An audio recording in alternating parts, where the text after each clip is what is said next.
Good afternoon. Before I forget, because I always do, if you don't mind turning off or putting your phone on silent.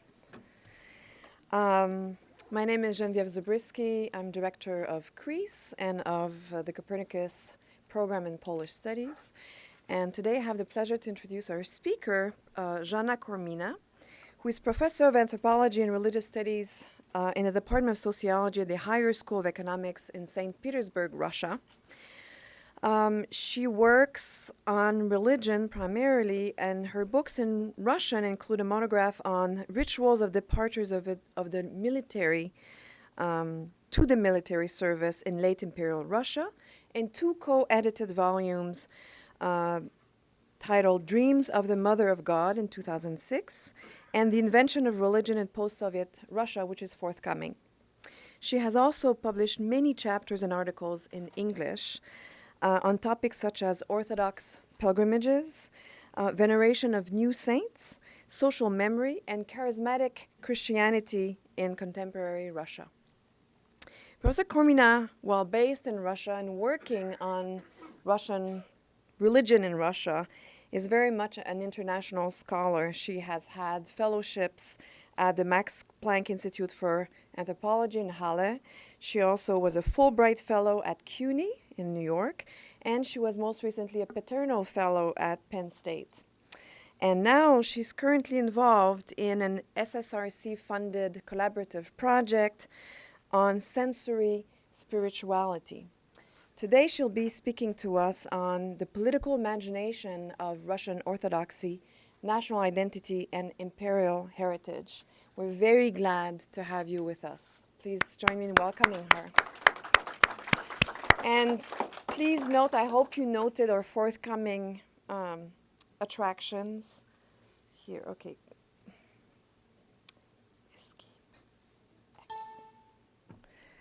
Escape X.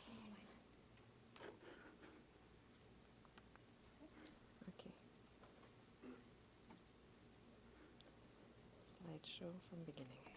Okay. Welcome, Jeanne. Thank you very much. Thank you very much, Nivia, for inviting me here. I'm really enjoying my time here, and thank you for everybody for coming. I'll try to manage with all this technology. Okay. How to build a genealogy of the nation. How to deal with the Soviet past. Which land is ours? Who are our enemies, and why do they treat us so badly? In the search of answers to these and similar questions, many people in Russia today turn to the religious vocabulary of the Russian Orthodox Christianity. The fact of using this vocabulary does not necessarily turn them into pious believers and members of the church. The processes going on are very similar to what anthropologist Matthew Engelke from London School of Economics called ambient faith.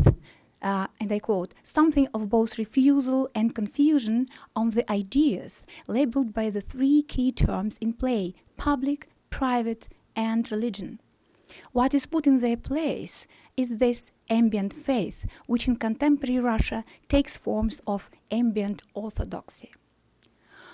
One of the key features of this religion in Russia is veneration of relics and icons, or in other words, its materiality, which is very typical for an Orthodox religion. In my paper today, I will be talking about bodies of the saints and semiotic ideologies they involve. In her recently published work on the Pussy Riot case, anthropologist Anya Bernstein, I know that she spent a year here as a postdoc, argued that the bodies of the three women artists in Moscow were in the center of the hot public debate, which I quote, seemed to share a rather well-worn theme throughout human history: the use of women's bodies as the means of communicative practices, sacrifice, hierarchical discipline, and legal warnings, end quote.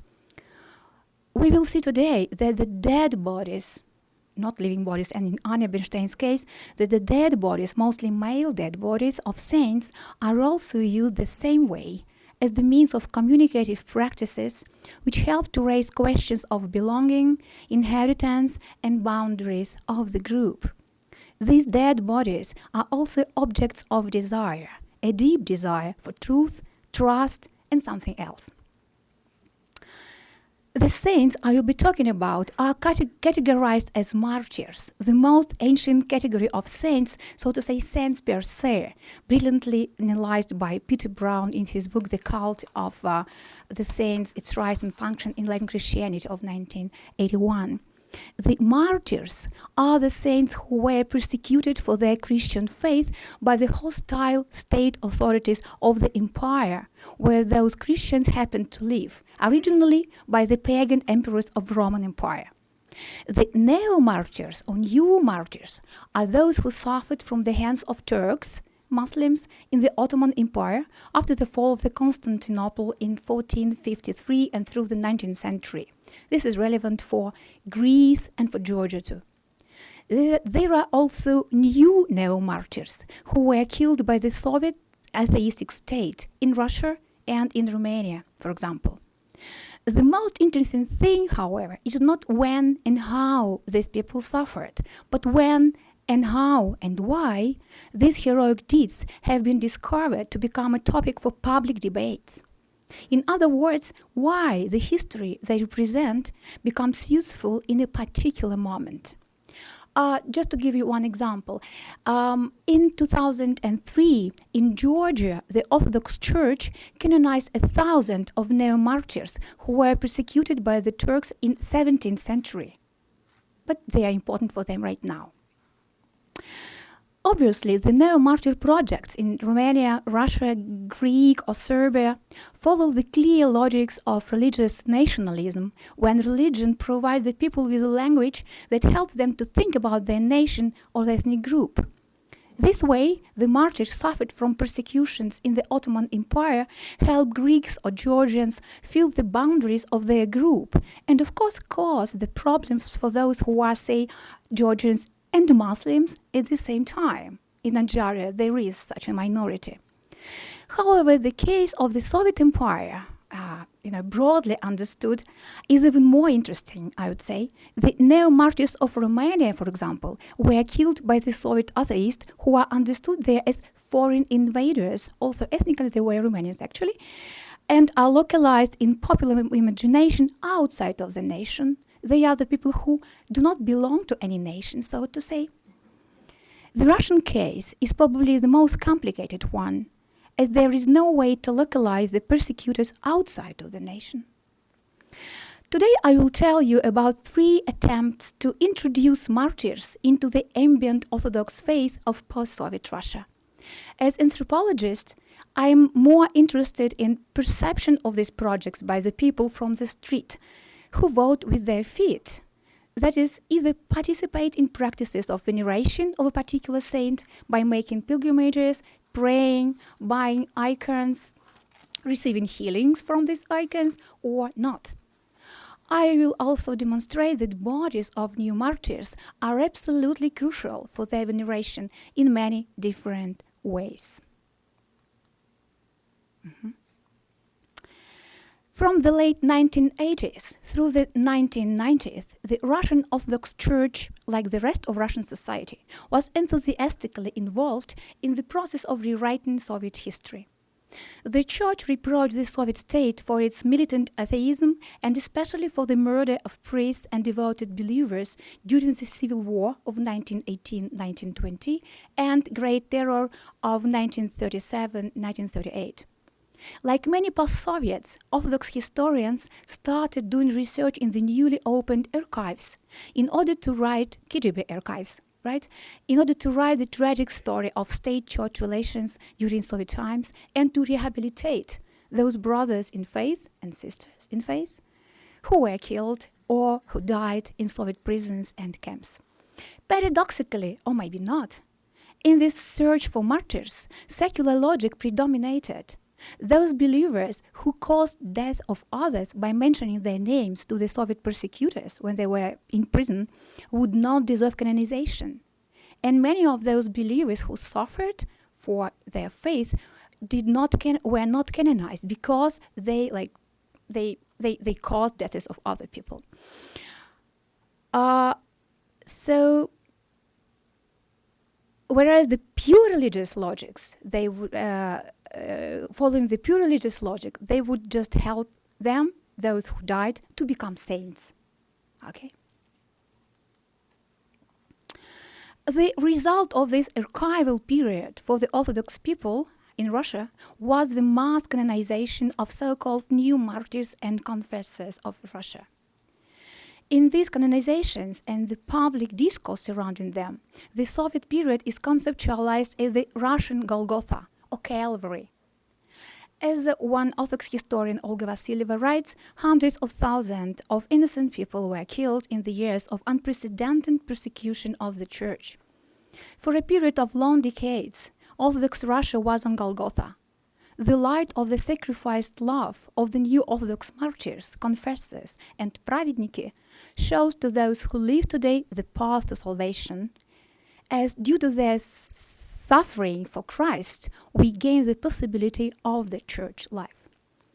Of course, this is nothing really new in this rhetoric of sacrificial love. As Geneviève Zubzitsky showed in her work on religious nationalism in Poland, the same language of sacrificed nation was very popular there in the age of national revivalism, as well as in Greek in 1950s, 1960s. The first martyr of the Soviet regime was canonized by the Russian Orthodox Church in Russia in 1989. It had canonized 12 more by 2000, when the Jubilee Bishops' Council decided to canonize all martyrs and confessors of the 20th century known by name, as well as those who were still unknown. The last point means that for martyrs discovered later on, the canonization process has been simplified. By decision of the Holy Synod of the Russian Orthodox Church, they can be readily added to the existing list of new martyrs, instead of having to go through the complicated full procedure of canonization. It is very bureaucratically really difficult, a kind of medieval stuff. A commemoration day for the new saints was established, and a special icon, the new martyrs and confessors of Russia, known and unknown, was created. You can see it on this screen. And all, by the beginning of 2011, the list of the new martyrs contained the names of 1,700 of them. Quite many. This icon, as you can see, depicts crowds of people, some with written names, others without, concentrated around the central group of royal saints. Good, it works.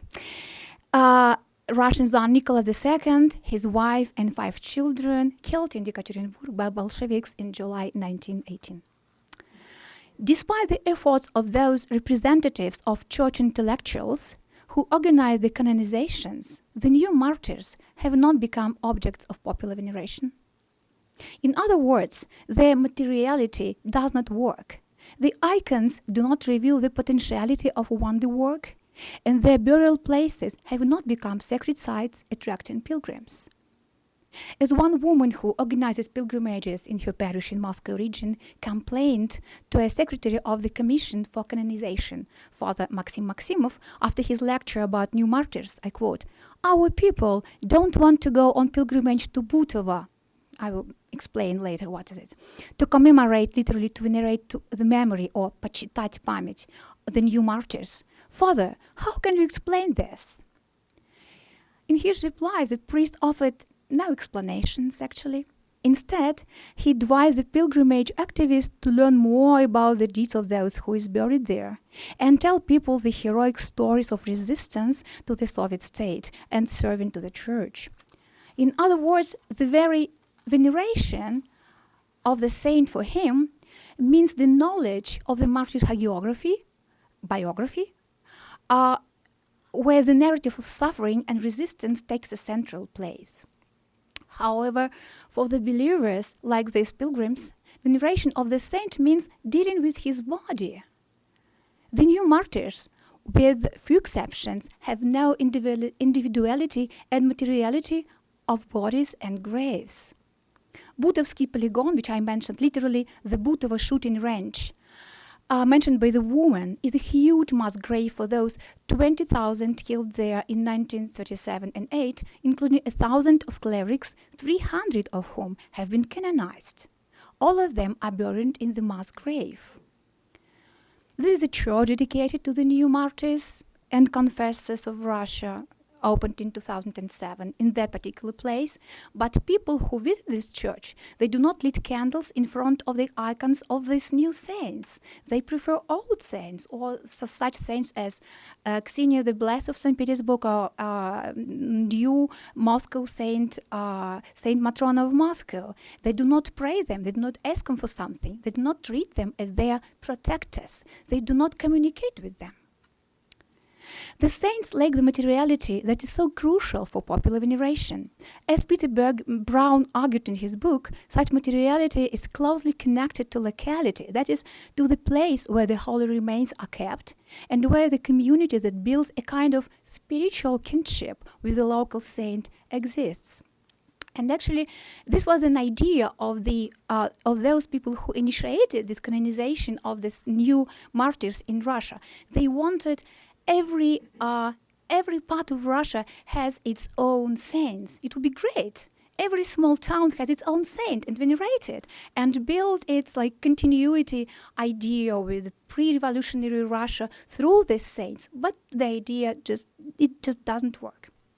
Whether buried in mass graves or somewhere else, the new martyrs of Russia have no evident bodies. In the Orthodox tradition, it is quite possible to become a venerated saint without any biography and with unknown identity. These details can be clarified by the proposed saint himself or herself in dreams or appearances to the living. However, it is absolutely necessary for a saint to have his or her material representation, a holy body, a grave, an icon, in order to become the object of veneration. Yet, even in cases when the graves of the local new martyrs are located close to the church buildings, when they are here, they would not be venerated either. Probably the local people do not feel connected with those who were killed there in 1918. Here you can see two pictures made by me last summer in 100 kilometers from Yekaterinburg. And you can see here two places. On the left is a mass grave of some people, some soldiers who served in the Red Army. And this mass grave used to be venerated during the Soviet time by the local, school kids, okay? And you also have on the right side the Kenotov, which was erected by the relatives of one of the deacons, actually, who was killed in this place by the Red Army and buried somewhere around, somewhere like here. So you can see that there is no traces of veneration of this place. At the same time, there is a small monastery even located here. And, there are people who live in this village, but they do not feel connected with these people.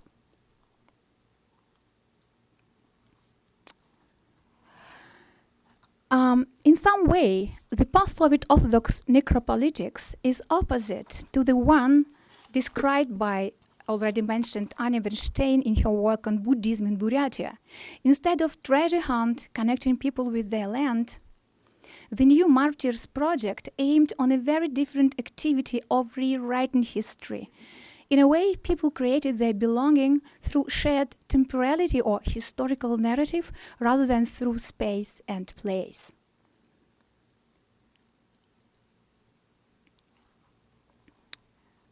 They say here buried, but they are not buried here. This is kind of tough. But to make the place more important, more prominent, they decided to say that the bodies are laying here. There is also another serious reason for the new martyrs not to be popular objects of veneration. They were the martyrs persecuted by the godless Soviet state, and current regime of nostalgia, culture of nostalgia, which we can observe in Russia everywhere. Nostalgia for the Soviet time needs to avoid this unpleasant fact, as it does not help in making continuity ties with the Soviet history.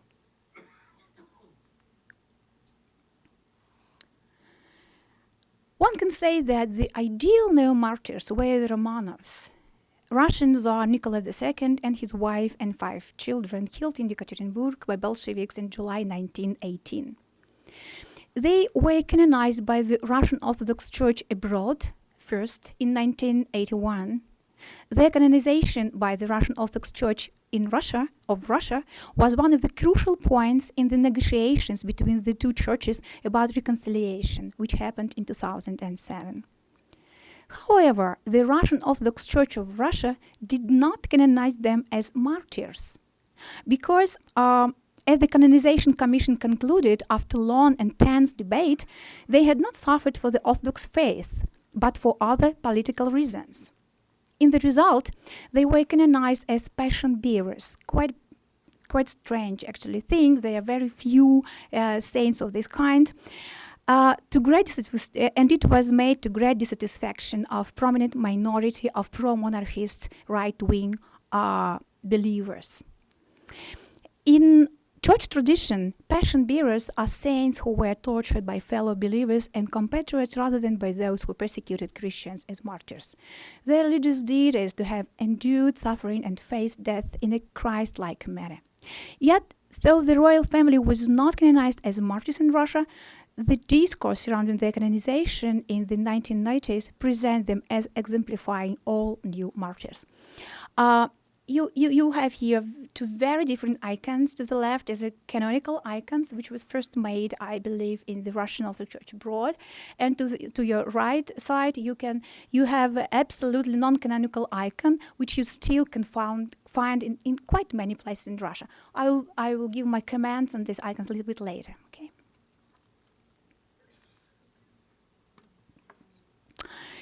What is more important, however, for their future veneration as saints is the fact that the Russian Orthodox Church did not officially recognize the human remains found near Yekaterinburg, first in 1979 and later again in 1991, as theirs, as belonging to Romanovs, even after a series of genetic tests verified their authenticity. The remains were solemnly buried in 1998 in St. Peter and Paul Cathedral in St. Petersburg, where Russian emperors have been entombed since the 18th century. This way, the possible relics have become part of a museum collection, as the cathedral is a museum. It's officially a historical museum of St. Petersburg, one of the places of interest included in every touristic trip to St. Petersburg. In 2007, the relics of 2 more Romanovs family members, Prince Alexei and Princess Maria, were found in a separate grave near Yekaterinburg. They were identified as belonging to them. It was verified. But until now, they are kept in small boxes in a state historical archive in Moscow. Both State Museum and State Archive serve as the strongest disenchanting places possible to prevent the bones from becoming relics. So they cannot become relics, they cannot be venerated until they are kept in these state-governed spaces, secular spaces. Yeah, these pictures, which again were made by me, and you can see here on your left, you can see the pilgrims or maybe tourists, because every person who comes to the place of Ganina Yama, this is a huge monastery here, has to to wear the signs of belonging to the Orthodox Church, like for women, the scarf is absolutely necessary. And you can see also on your right, there is a couple, a man and a woman, who are reading akathistos, special akathistos, which are not canonical. Akathistos is prayers, yes, for the saints. They are not canonical akathistos. I know what kind of akathistos they are reading. And they are facing the place where the mine was located, the mine where the bodies were buried, where their first burial place. So they kind of venerate this place. Also, there are no bodies. There are no bodies, but probably there are some drops of their blood. So still, still body a little bit kind of present here. Okay. Who are the enemies in this case? In 1993, uh, Patriarch Alexei II called upon the Russian people to repent the sin of regicide. In this way, as my colleague Katya Rusle notes, and I quote, a new moral judgment was to be made on Soviet history. The understanding of the spiritual dimension of the Soviet tragedy and the subsequent repentance were considered to be grounds for reconciliation of all Russian people in the beginning of 1990s. However, a decade later, the call for collective repentance disappeared from the political agenda of the official church to be maintained only by groups of right-wing monarchist Orthodox dissidents who are pejoratively called Orthodox fundamentalists or more neutrally zealots of faith.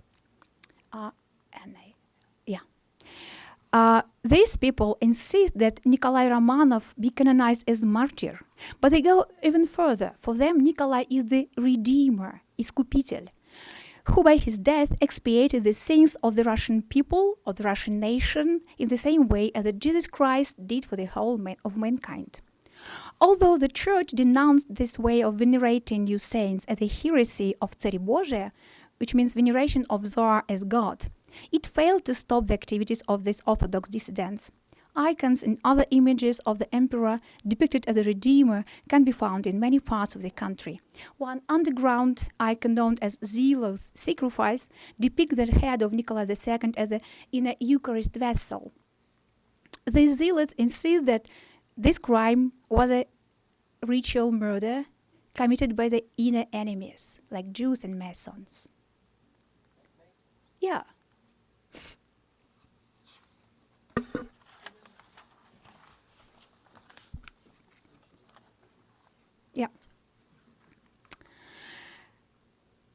By refusing to verify the royal remains, the Church deliberately sought to limit their veneration. The canonized emperor and his family are popularized in contemporary Russian society as a model for ideal family life now. So people prefer to talk about them as living people instead of thinking about them as people who suffered death and all these tortures.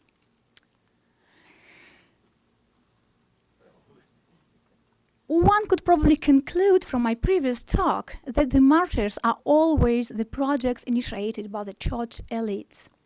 However, as we will see from the next and last example, this is not always the case. In 2002, Canonization Commission of the Russian Orthodox Church of Moscow Patriarchate rejected to request for canonization of Yevgeny Rodionov, a 19-year-old soldier who was captured and later killed in Chechnya in 1996. It was the time of the Second Chechen Military Company or Chechen War, whatever you want. According to his Vita biography, first published by a priest from Dnipro-Dzerzhinsky in Ukraine in the beginning of 2000. He was killed by the Chechen bandits, it's put in this way, in this Vita, because he did not agree to take off the cross from his neck. In other words, he was persecuted for his Christian faith. The reason for the negative decision of the Commission was explained by the Secretary of the Commission, Father Maxim Maximov, I already mentioned his name, in an official church journal, Orthodox Herald. He said there are no reliable witnesses of Rodionov's deed. The only source of information about circumstances of his death was his mother, who was evidently not present at the moment of his persecution and could not know how he behaved. Another reason for this decision, Maximov explained, was that the period when the new martyrs could appear has passed. Anyway, the name of Yevgeny Rodionov and his tragic story is well known in Russia and beyond in these days. In 2013, just a year ago, the popular talk show live broadcast of the main governmental channel, Russia the First, invited Rodionov's mother, Lyudmila, the priest Dmitry Smirnov, the one who prepared the application for canonization, and some other famous people, a pop singer, some politicians, and businessmen, quite very famous people in Russia. The talk show was called Yevgeny Rodionov, a warrior of spirit or a new saint, took place on the 23rd of May, the day when he was born, and, according to his vita, killed 19 years later in Chechnya. The story, as it was told in this talk show, as well as in many interviews of Rodionov's mother, in his vita, and in the cartoons made by the unknown artist and available on the internet, is as follows. In 1996, the mother of a young conscripted soldier, Evgeny Rodionov, who was on his military duty in Chechnya, received an official letter from his officer informing her that her son left his regiment voluntarily, that is, that he deserted. She could not believe it and came to Chechnya, where she got in contact with the paramilitary Chechen leaders. After she found out that her son was captured and killed, together with other 4 soldiers, she started looking for his body. After several months, 7 months, of the search and negotiations with the local paramilitary leaders, she found her son's body and bought it from them. They showed her the place where the body was presumably buried. The body was beheaded. The head she found in a separate place. As she herself tells in the interviews, she recognized the body due to the cross she found close to it. Then she buried the body in a village in Penza Oblast where she lived. It's central Russia. The story was enthusiastically accepted by various groups of people in and outside of Russia, both believers and non-believers. Within Russia, the soldier martyr is praised as a representation of masculinity, a rare Orthodox example to follow for the young and for the men. Outside of Russia, in Greek and Serbia, for example, this image is very welcome as one more martyr who suffered from Muslims. You can. This is. It's written in Serbian. Probably some of you can read it. And this is a part of the movie, quite long movie, 40 minutes movie, which was made by one Russian director, documentary, and it is 7 minutes exception from that, which was extremely popular on the Serbian YouTube. You can see how many people saw it. More than 100,000, right? Okay.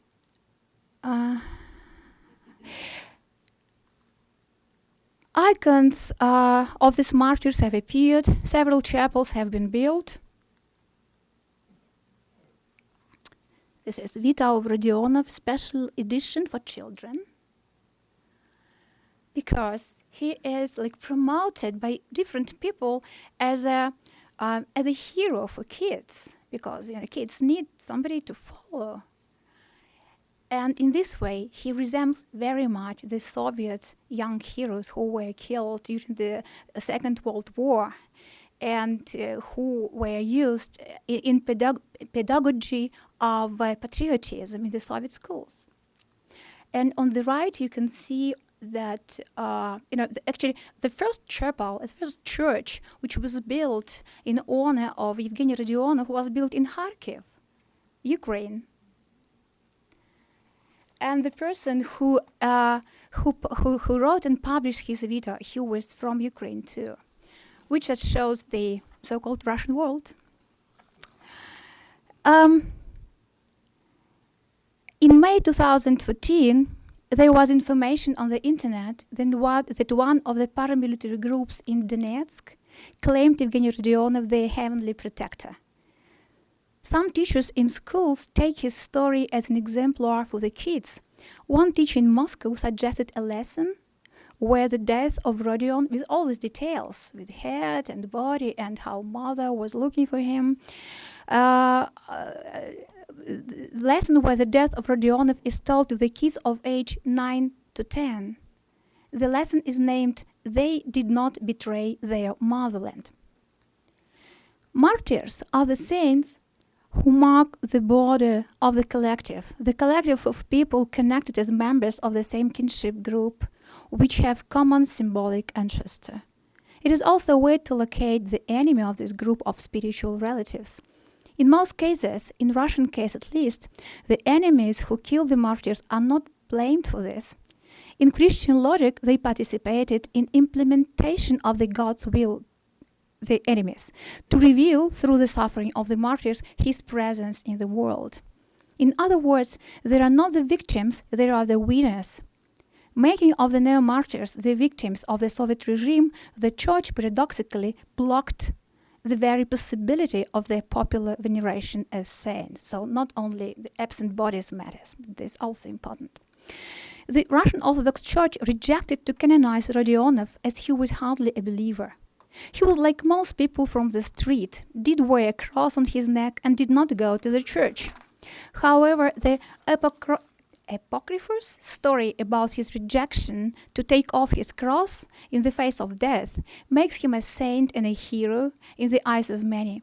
A religious symbol becomes a representation of the national body, the sign of belonging to it.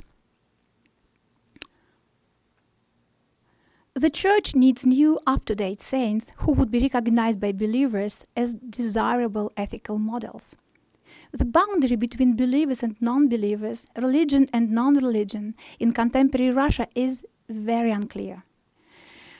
This makes using religious language by secular people unproblematic in the atmosphere of ambient orthodoxy in the post-secular Russia.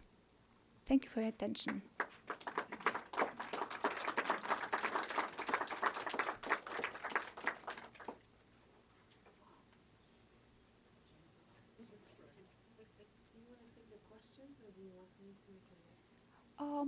It's up to you.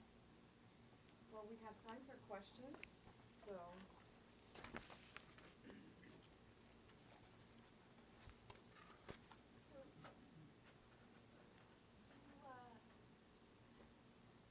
Early on, you described a sort of a rift between the clergy's requirement for biographies, vita for these saints, and a more popular desire for the actual bodies. Why does that clergy-populist distinction persist? What do you understand as the mechanism for developing these two different cultures and attitudes? And also, if you know, how far do you think that goes back?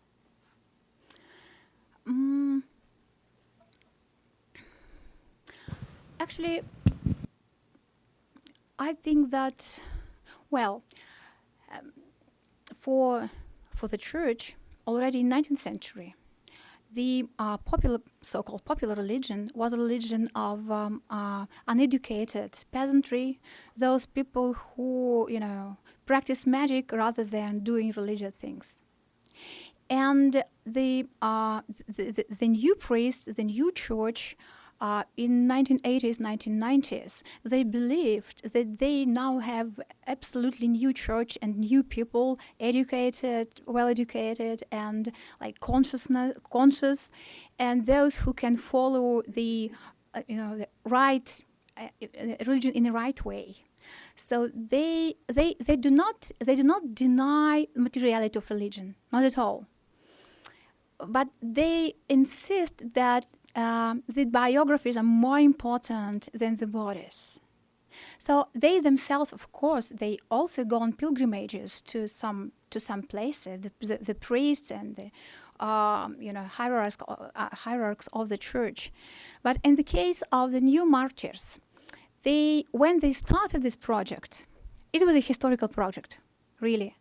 When they started this project, they I think did not think about whether these martyrs would be venerated or not. It was not the case at all for them. They were thinking as secular people actually when they were doing this project. They wanted to say that that we blame the Soviet authorities for doing what they did. And actually in this discourse, in this argumentation, they followed the Russian Orthodox Church abroad ideas. It was their initiative, actually. And this is really interesting because for the Russian Orthodox Church abroad, the most important part of the story is the time of revolution, 1918, 1920, and they are not really like interested in Gulag stuff and all these very bad things. And so actually there are different stories. Because and right now in the church there are people, there are monasteries even full of well-educated monks and nuns, especially in Ekaterinburg. There are nuns who, some of them graduated from the Department of History of the local university, the same department I was graduated by the way. And they were preparing these biographies, these vidas for canonization. And they understand that for the people, that to put this these new saints into the like popular religion sphere, to make them really popular, they need to put them into the church, to build tombs for them, so a kind of to make bodies for them. And I did not have time for this, but I had this story which I didn't tell till now. But close to Ekaterinburg, this monastery, this nunnery, very rich, by the way, they found a body of they say that this is a priest who was killed in the very early age, which is important, because this is death which is not like. Which happened not in time, okay? He was 22 years old, and he was a gifted artist, they say, and he was killed in 1918. And when the soldiers led him to his future burial place, he himself pray for his future death for him. It's quite picturesque thing. And then they put the body, I don't know if he is or not, they put the body into the church, and they built absolutely wonderful tomb for it. They used silver and malachite, this green stone, absolutely gorgeous. And they put it in the center of the church, and what do you think? Nobody venerated him. Still. Because people do not feel connected. Because this is not only about bodies, this is something else here. I'm not sure if I answered your question or not, but I tried.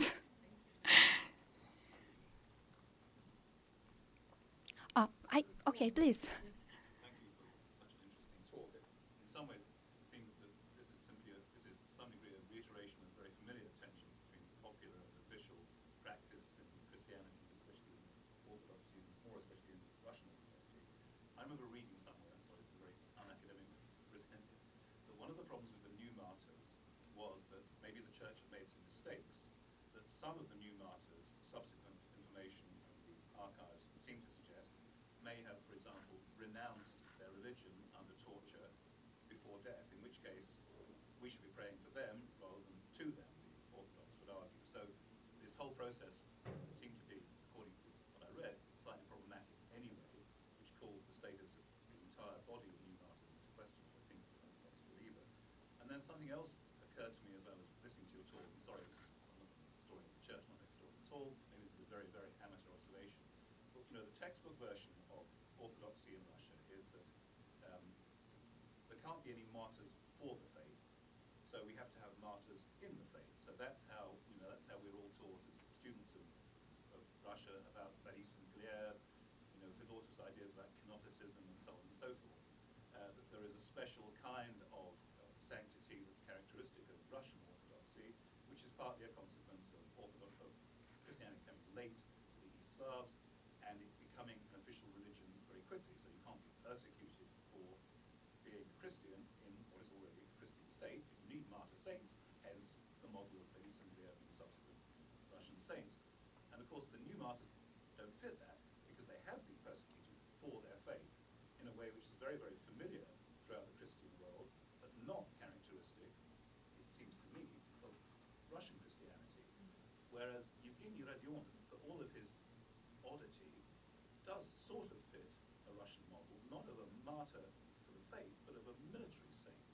So is there a way, in other words, of putting some of these problems into what is, I guess, a very traditional, and forgive giving you probably a rather sort of school history book account of Orthodoxy, but there were bound to be problems with the northern mucheniki because they don't fit the model of martyrdom in the Russian tradition, whereas someone like Evgeny Radionov can at least, to a degree, be put into a category that we're familiar with. He's not Alexander Nevsky, but he does kind of fit at least a model of specifically Russian sanctity more readily, strangely, than the northern mucheniki do. Mm-hmm. But what is the proper Russian model of being saints? I mean, there are other like kinds of saints except for mucheniki. Yes, there are, of course. I just did not tell about them, but Boris and Gleb, they were canonized as passion bearers, Right. not as martyrs, right? That's why the Imperial family fits so well. And you know, some historians of the church have argued that is a particularly, I'm not sure it's true, but a particularly Russian version of.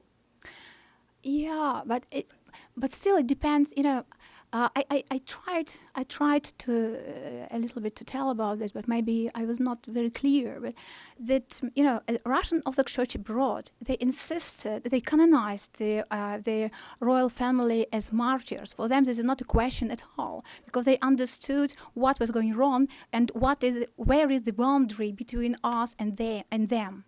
Okay. Whereas the Russian Orthodox Church inside of Russia could not do this. I think this is a very interesting thing. At the same time, those people who really venerate them, like what does it mean? It means that the icons in the hands of these people stream near, and they can not healings, but different kinds of miracles happen.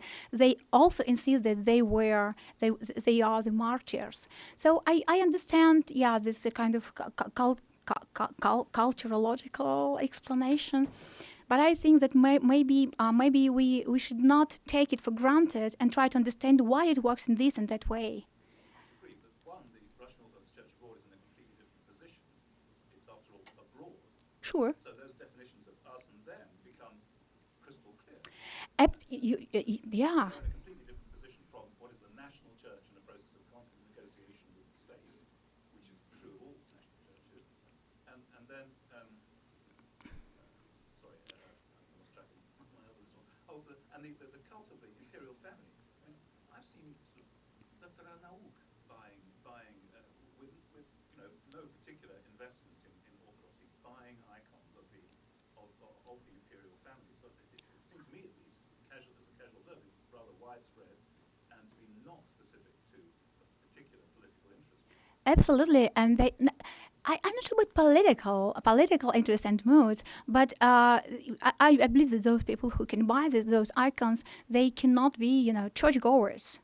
Right. But this is one of my points about ambient faith, because people can like use religious symbols but for their own purposes. Yeah. But thank you very much. Oh, yes, please. I have a question about Anastasia. In that icon where all the Romanovs are, is she in there? Yeah. Or not? Yes, she is. But she wasn't murdered. She escaped. We do know it. I have evidence. I can tell you later. But anyway, so the whole family is not canonized. Is that right? The church does not recognize them as saints? No. Thank you for the question. The whole family has been canonized, but not as martyrs. And thank you for your question about Anastasia. This is a wonderful legend and very interesting topic for investigation. Thank you. Yes, please. Well, I was listening to you and thinking about, this book by Sergei Shakin, The Patriotism of Despair. A couple of chapters in the book are focused on commemoration of the soldiers fallen in the Chechen wars or in Afghanistan. And this is certainly commemoration, mostly inspired by their mothers and parents who tried to organize some kind of museums and things. And there's not a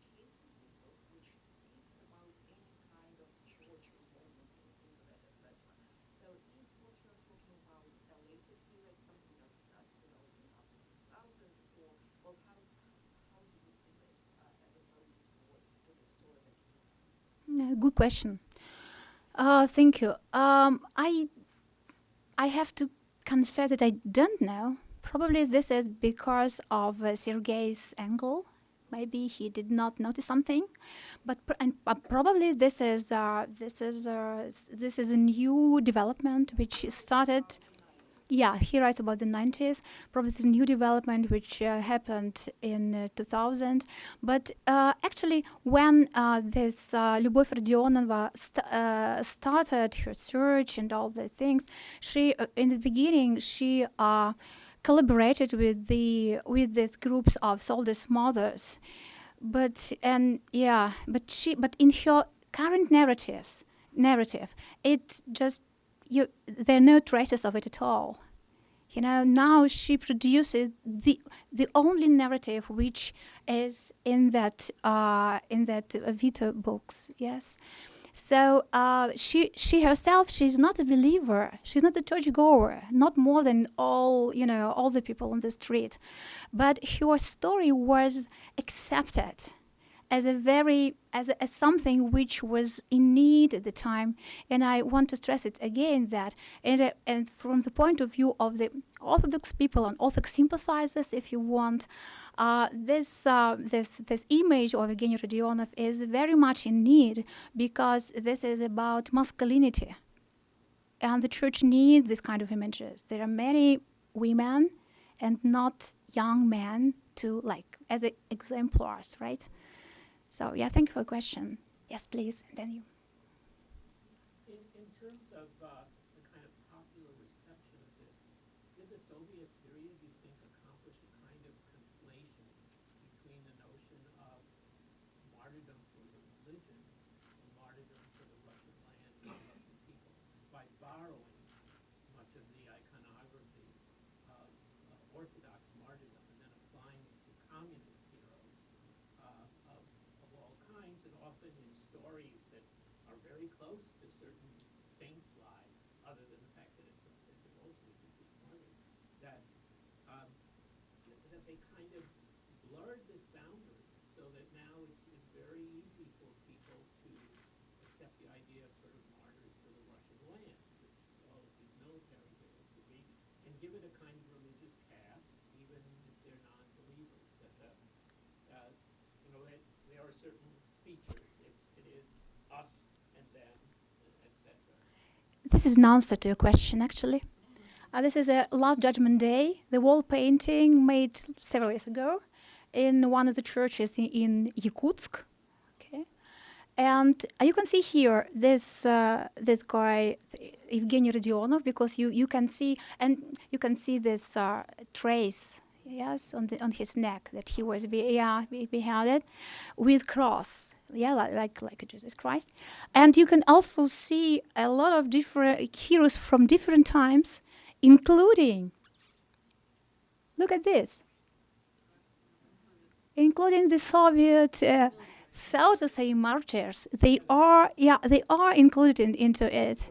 Putting those two slides of the believers who were killed by the Red Army, and the Red Army Yes. soldiers who killed them can exist in the same village, and they can be venerated by the same people, and they don't see any contradiction. But the thing is that those who were killed by the Red, they are not venerated. They are not venerated. And those who are buried there in the mass grave, they are not locals. And actually, they are not buried in the local cemetery. They are buried somewhere else, as a special kind of alien deceased people.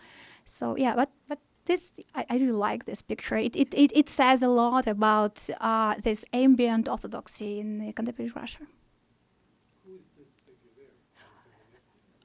Yeah, I believe so. Yes. Yeah, you was first. Yes. I'll be short, but I hope you can answer it shortly too. In the very beginning of your talk, you alluded to the need of the government to canonize the 1700 killed clerics in the 1930s, I guess, or 1918. Doesn't matter. So you did mention that there is a government, of course, the political climate that works together with church to churches, nationalism, whatever it is. Give us your own honest opinion.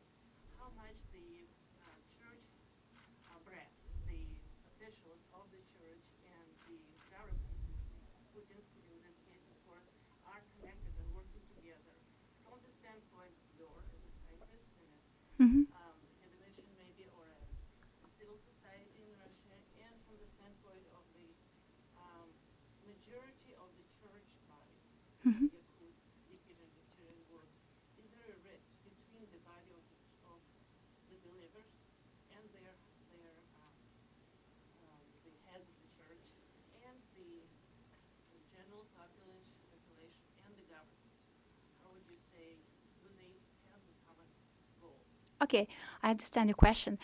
I'll try to answer it in this way, that I cannot hear the voice of the church as the only voice. There is a choir where there are many different voices. Some are louder, some are not so loud, and there is no one conductor, you know? And the same is in the state. This is how I perceive it, and I try to understand it. And when I'm trying to understand this new martyrs or saints cult, I see these martyrs as a kind of fields for negotiations between different parties, different people, and different voices. And I don't believe that the state is is like this bottle, and the church is like this bottle. When each of this bottle, it has water, and in water there are many other things. If we use a microscope and see at it, so this is not an answer to a question, I know, but this is my position as a researcher, because you asked me about my position as a researcher. Okay. Yes. Yeah, this is fascinating, really, and very disturbing at the same time for someone like me. Very Sorry for this. that these new mythologies are growing up, but to replace older mythologies. And when I'm trying to think the why question, why it's happening, and the answer you seem to provide at different spots is this idea of need. So you're saying there's some need, there's some void, there's some hunger or something that needs this thing. And we can imagine what that could be. That is the collapse of not only the 70-year mythologies and worldview and system of Soviet power, but indeed a whole intelligentsia tradition, too, that goes back into the 19th century, the early 19th century. And I'm thinking about, and I wonder if you saw this and have something to say about it, the exhibit last year that I saw of the 300 years of the Romanovs. And in this unbelievable exhibit, for which I and a student stood almost 2 hours in the cold to get in, and it was sponsored by the church. The enemies were not only the Bolsheviks, right? Not only terrorists, but also liberals, Decembrists. So there was a turning away, and I could talk about Soyuz, the channel of the Russian Orthodox Yes. Church, with its unbelievable pseudo-documentaries about how Jews and Wall Street brought the Bolsheviks to power, right? And Germans too. And Germany. So it's unbelievable what's going on, and it's very frightening. Anyway, I would love to.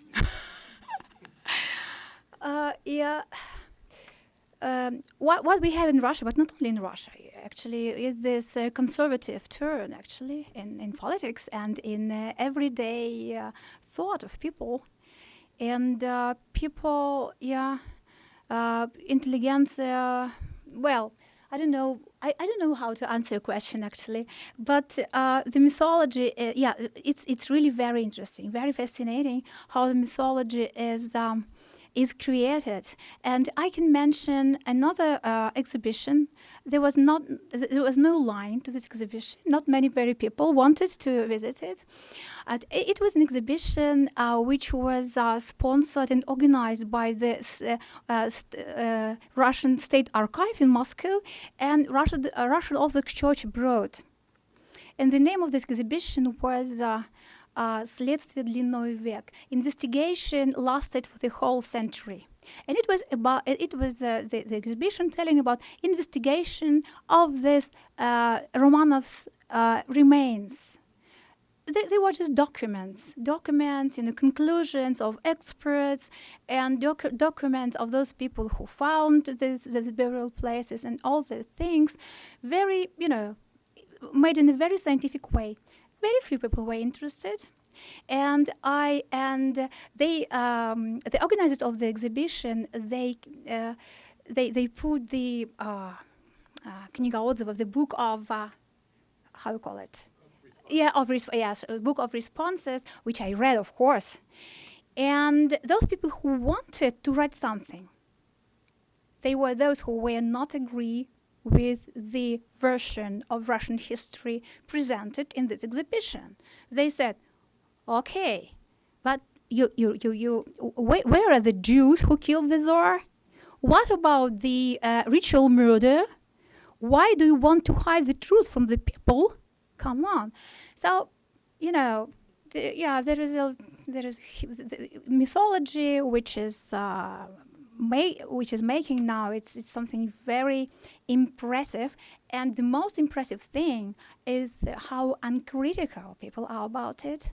You can just turn off the TV, first channel, who tells you a lot of mythological stories, and there are no scientific people invited. Businessmen, yes. Clergymen, of course. Visionaries, sure. Politicians, yes. They are those who know the truth, and not people like me and you. Yes, please. I noticed in the story of the new market presented in the comic book an interesting point which maybe introduced some kind of religion here. I mean the fragment about the initial stage of this mother's epopee to find the truth. The fact that she was informed that her son deserted from the army, which is, my knowledge, a kind of common practice when the Russian army informs the mothers or the parents of the soldiers that they died in the field, in the battlefield. And very often it is claimed that generally the Russian army does not lose soldiers, but they die because of desertion, and it's basically their own fault. And of course, maybe it's one of the few really true fragments in the story, but the interesting thing is that it was presented in this kind of official comic book, which was used to also induce this cult of the new martyr. And the question which arises from here is that perhaps this practice of disinformed mothers is not the best way on the level of state politics to build popular support for the Russian war effort.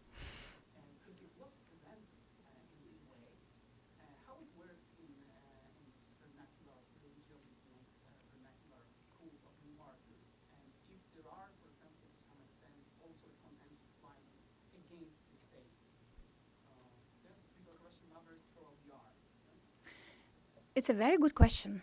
And this is something which really surprised me, because when I read the story in different places, this part of the story with this letter informing that he deserted, it is repeated. And then what she did, she went there, met those military leaders, and she paid money to buy his body.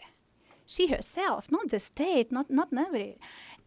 But I never met any development of this criticism of the state, although it could happen. I don't know why it is still in the Vita. Probably, but probably sometime later somebody would use it this way. But yeah, it is there, but it's not used as a criticism against the state. Still, the figure of the martyr is somehow embedded in this official Yes. religious/national. That's true, and thank you for this. That's true. It is embedded in the state, which is very often understood as an empire, and it is a subject of the state, and state has to be present somewhere. Yeah. Thank you for this comment. Yes, please. Historically, at least in the West, in Western Europe, anything that was related to venerable objects have its economy.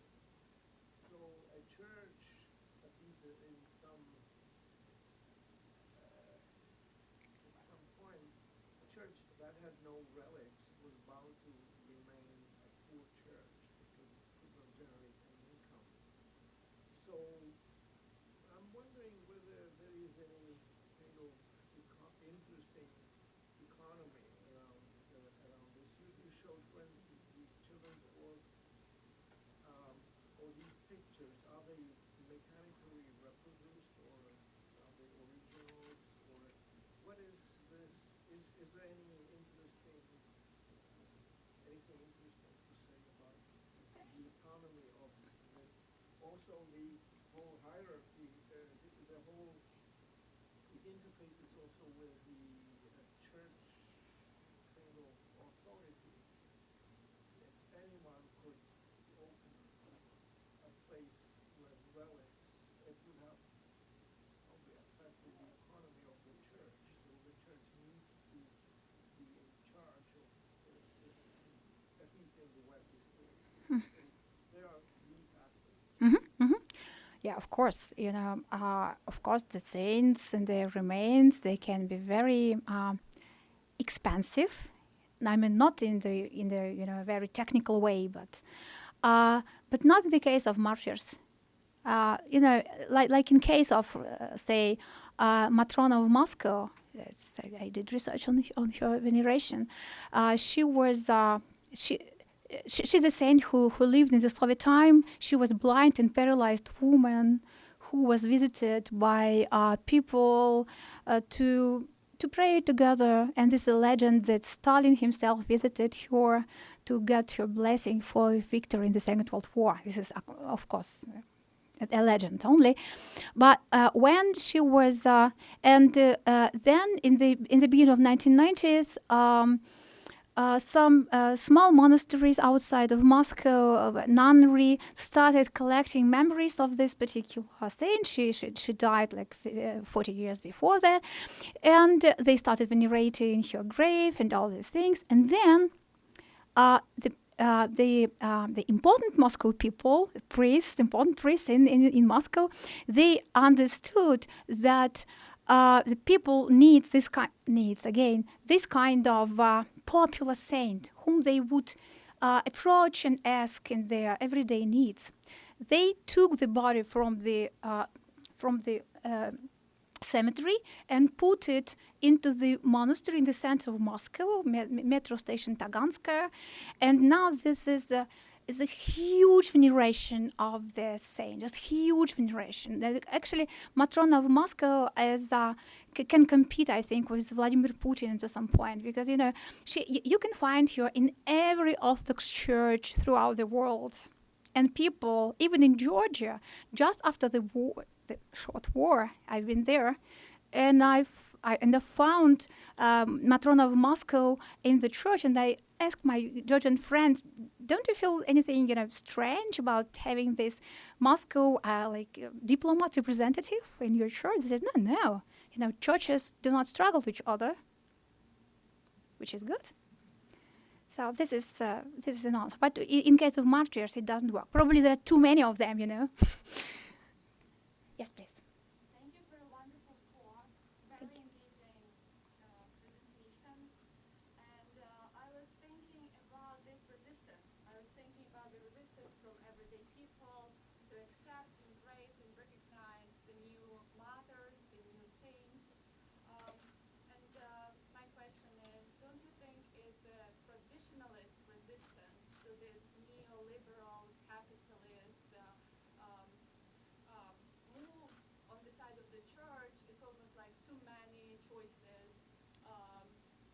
It's almost like they used to have one kind of yogurt they loved, Ksenia Peterburgskaya, right, from who proved with miracle that everything has sainthood, and here they are presented, the believers and non-believers are presented with 1,700 new martyrs and saints.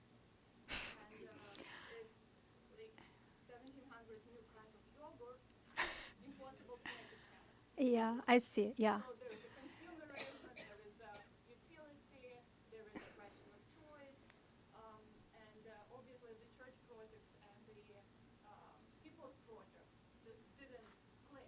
Okay, thank you for a very good point about this religious supermarket.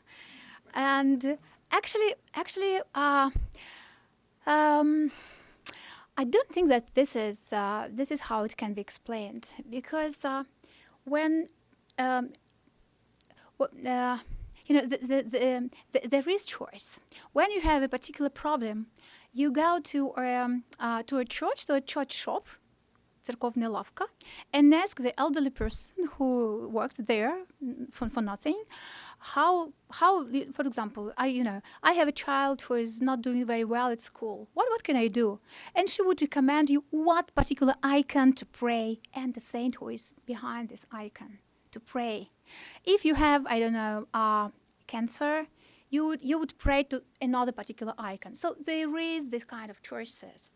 But in case of the new martyrs, I think that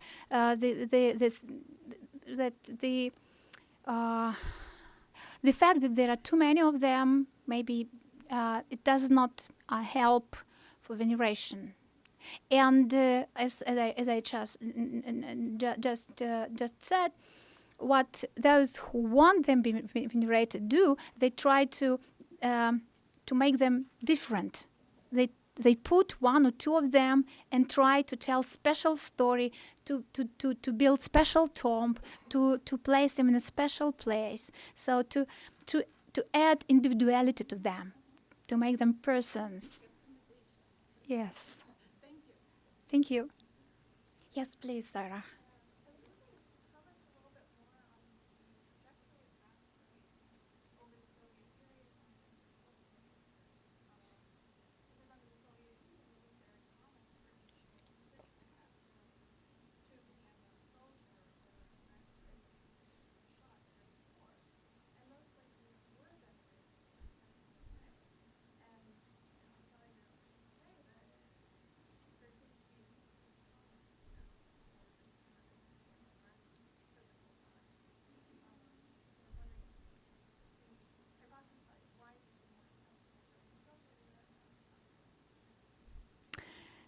Yeah, it's a good question. Actually, I have no answer for now. I have no answer. I can speculate, but I'm not sure that I can really say something wise. But thank you very much. I'll think about it. Thank you very much. Thank you.